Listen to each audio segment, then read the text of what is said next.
Attachment theory describes the way that an infant will develop a relationship with its caretaker, describing the emotional bond that an infant will have with them, and vice versa.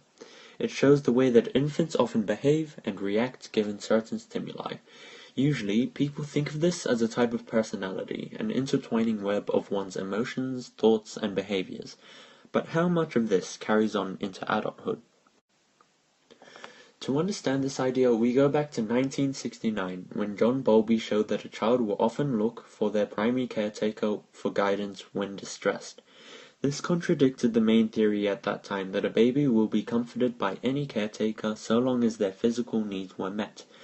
This prevailing theory was behavioral theory, coined by Dollar and Mill in 1950.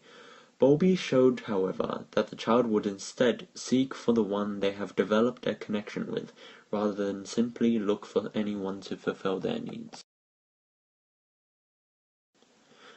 This was then further updated by Mary Ainsworth in the 1970s, with the creation of the strange situation. This experiment used infants and would measure their reactions to different stimuli, such as a primary caretaker leaving, a stranger's presence, or a reunion with the caretaker, etc.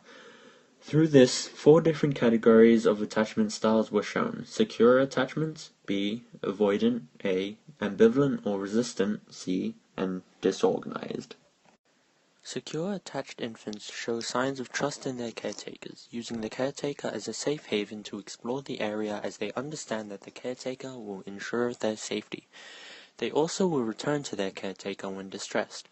If the caretaker is absent, a stranger will be able to comfort them to an extent, but the infant still shows a clear preference for their primary caretaker. When their caretaker leaves and later returns, the infant will react positively to the reunion and readily accept any contact with the caretaker. Infants with avoidant attachments won't necessarily reject attention from the caretaker, but they also do not seek comfort or contact with them.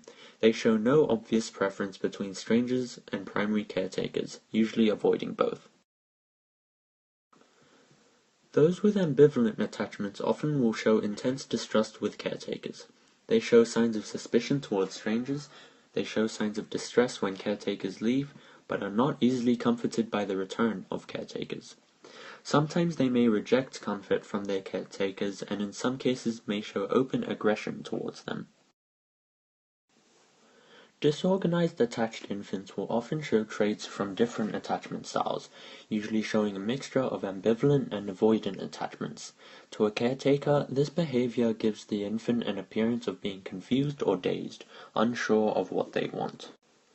A study done by Cassidy and Berlin in 1994 showed that each of these different attachments appear to carry on into adulthood.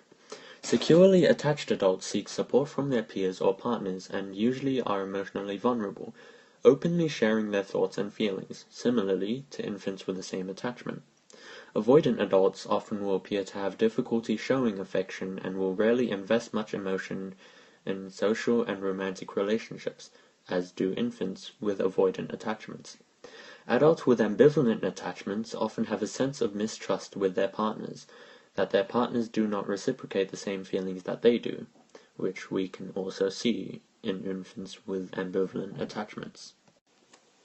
These studies do not necessarily show that the effects of one's attachment style in infancy is a direct sign of what their relationship will look like. However, it does show that there seems to be a tendency for attachment in infancy to play an influential role in these factors. This correlation could also be due to extraneous variables that are unaccounted for.